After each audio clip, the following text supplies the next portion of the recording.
never believed in the supernatural, not until I met Timothy. As a seasoned psychologist, I was well equipped to diagnose and manage patients suffering from mental disorders.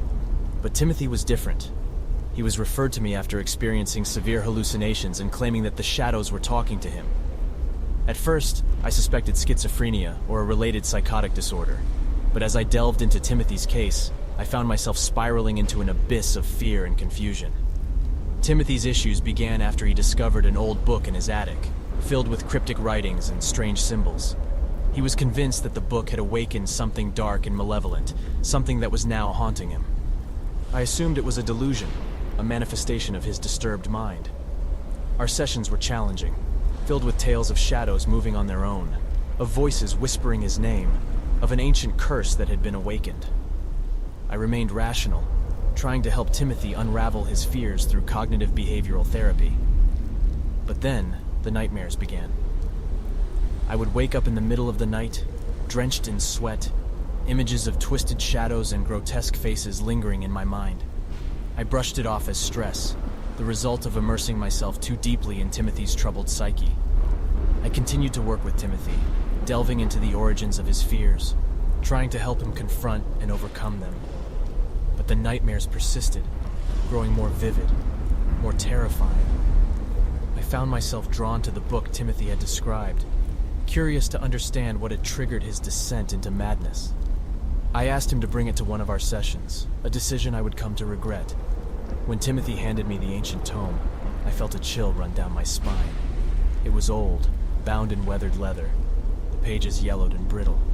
The symbols were unlike anything I'd ever seen, filled with a strange energy that seemed to pulsate from the pages. I became obsessed with the book, spending hours studying it, trying to decipher its meaning. It was a puzzle, a mystery that called to me, pulling me deeper.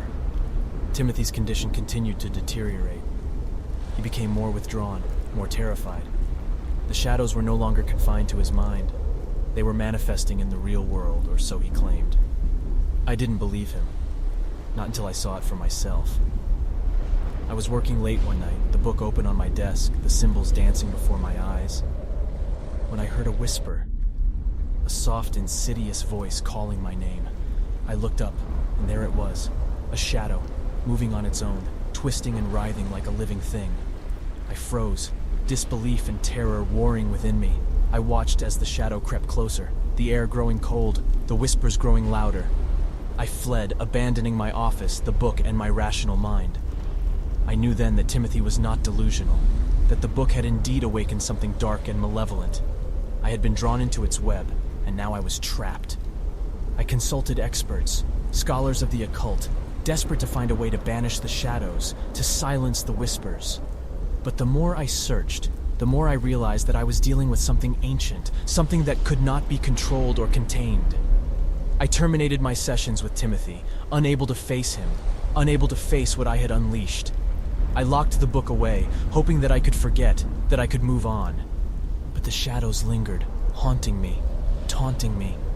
I realized then that there was no escape, that I had become a part of the curse, a prisoner of my own curiosity.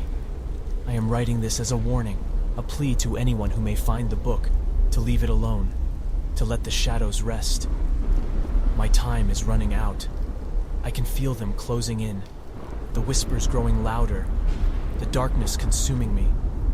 I thought I was a master of the mind, but I have been undone by forces beyond my understanding, by shadows that move and whisper and hunger. I was Dr. Klein, a psychologist.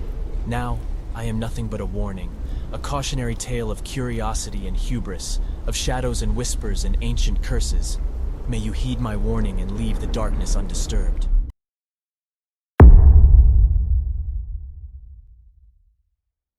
My years of experience as a clinical psychologist had taught me that the human mind was capable of producing both astonishing beauty and unsettling horror. But nothing prepared me for the case of Lucy, a patient whose mysterious condition defied all logic and reason. Lucy was referred to me by a colleague who was at a loss to explain her symptoms. She claimed to see faces everywhere, except on people. They were on walls, ceilings, even on the leaves of trees. But when she looked at a human being, she saw a faceless void. The first time Lucy walked into my office, I was struck by her evident distress. Her eyes were wide and haunted, and she constantly glanced around as if searching for something that remained elusive. As we began our sessions, I tried to understand her condition, believing it to be a rare and complex form of agnosia, or maybe a symptom of a severe dissociative disorder. I used all the techniques I had learned over the years, from cognitive behavioral therapy to hypnosis. But as the weeks wore on, Lucy's condition worsened. She began to see her own face disappearing, first in mirrors and then in her very reflection in water or glass. She was becoming a faceless void herself. My scientific curiosity was both piqued and challenged. I spent countless hours researching, looking for any known psychological condition that could explain Lucy's symptoms. But I found nothing. I decided to delve deeper into Lucy's subconscious, hoping to find the root cause of her affliction. Through hypnotherapy, we journeyed into her mind, exploring her fears, her memories, her very soul. And that's when I stumbled upon it. A memory so dark, so horrifying that it threatened to consume both Lucy and me. Lucy had witnessed something as a child, something so terrible that her mind had created a complex labyrinth of psychological defenses to protect her. She had seen a man without a face, a real flesh and blood person with a smooth, featureless visage. As we explored this memory, I felt a cold chill run down my spine. The room seemed to darken, and I felt a presence, a malevolent force that lingered at the edge of our consciousness. The faceless man was real, and he was watching us. I tried to pull Lucy back, to end the session, but it was too late. The faceless man had found us, and he was coming closer. I could see him in my mind's eye, a tall figure dressed in black, his face a blank, terrifying emptiness. He reached for Lucy, his hands like claws, and I felt a scream rising in my throat. With a tremendous effort, I broke the hypnotic connection, pulling Lucy and myself back to reality. But something had changed. The room was still dark, the air still cold, and I knew that we were not alone. I terminated the session, urging Lucy to leave, to find safety. But I knew that it was too late for both of us. The faceless man was real, and he was here. In the days that followed, I became consumed by fear and paranoia. I saw the faceless man everywhere, in shadows, in reflections, in my very dreams. I knew that he was coming for me, that I had awakened something ancient and evil. I sought help from colleagues, from experts in the paranormal, but they all looked at me as if I were the one losing my mind. I was alone, trapped in a nightmare of my own making. And then it happened. I awoke one morning to find my own face beginning to fade. My features were blurring, my identity slipping away. I knew then that the faceless man had claimed me, that I was becoming like him, a faceless void. I write this now as a warning, a testament to the dark and terrifying mysteries that lurk in the human mind. I was a psychologist, a healer, a seeker of truth, but I delved too deep, and I found something that should never have been awakened.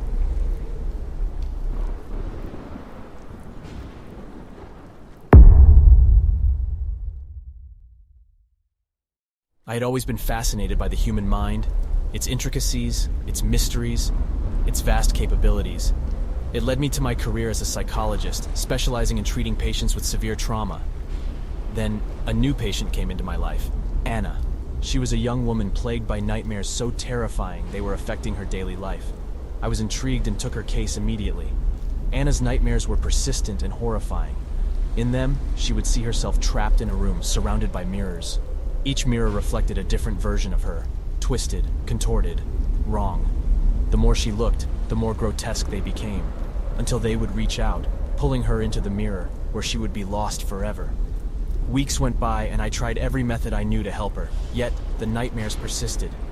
Anna's condition deteriorated, and her family begged me to find a solution. Something about her case began to consume me.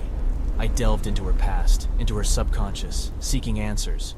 We explored the dark recesses of her mind, and I began to feel a strange connection, as if her nightmares were reaching out to me. I started having dreams, vivid and intense. I would find myself in that same room filled with mirrors, feeling the terror Anna felt, seeing the twisted reflections. I would wake up drenched in sweat, the images lingering. Days turned into weeks, and the dreams became nightmares. My work suffered, my relationships strained. Anna's nightmares had somehow transferred to me. and I felt myself losing control. One night, the nightmare took a terrifying turn. I was in the room, and the mirrors began to show not Anna's reflection but my own. Each mirror revealed a different version of me, each more monstrous than the last. I tried to escape, but the room was endless, the mirrors relentless. I could feel them pulling me, calling me, wanting me to join them. I woke up screaming, my heart pounding, my mind reeling. The nightmare had crossed a boundary and I knew I had to stop. I terminated my sessions with Anna, referring her to a colleague, hoping to sever the connection. But it was too late. The nightmares continued, each night more real, more intense. My life began to unravel.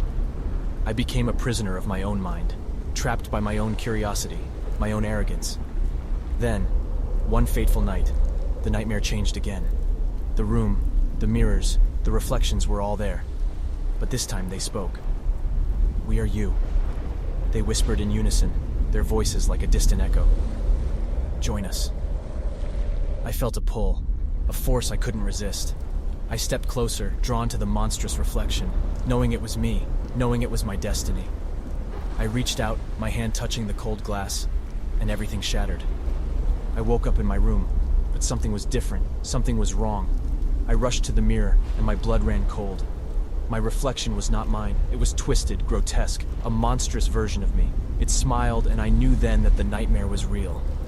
I was trapped, a prisoner of my reflection, a victim of my obsession with the human mind. Days turned into weeks, and no one could help me. Friends, family, colleagues all saw the change but couldn't understand. I became a recluse, avoiding mirrors, avoiding my reflection, knowing it was there, watching, waiting. The whispers continued, the nightmares never stopped, and I knew I had unleashed something I could never control. I write this now as a warning, a confession, a testament to the power of the mind and the dangers of delving too deep. I am lost, trapped in a never-ending nightmare, a reflection of my own making. The mirrors are everywhere, and they are me.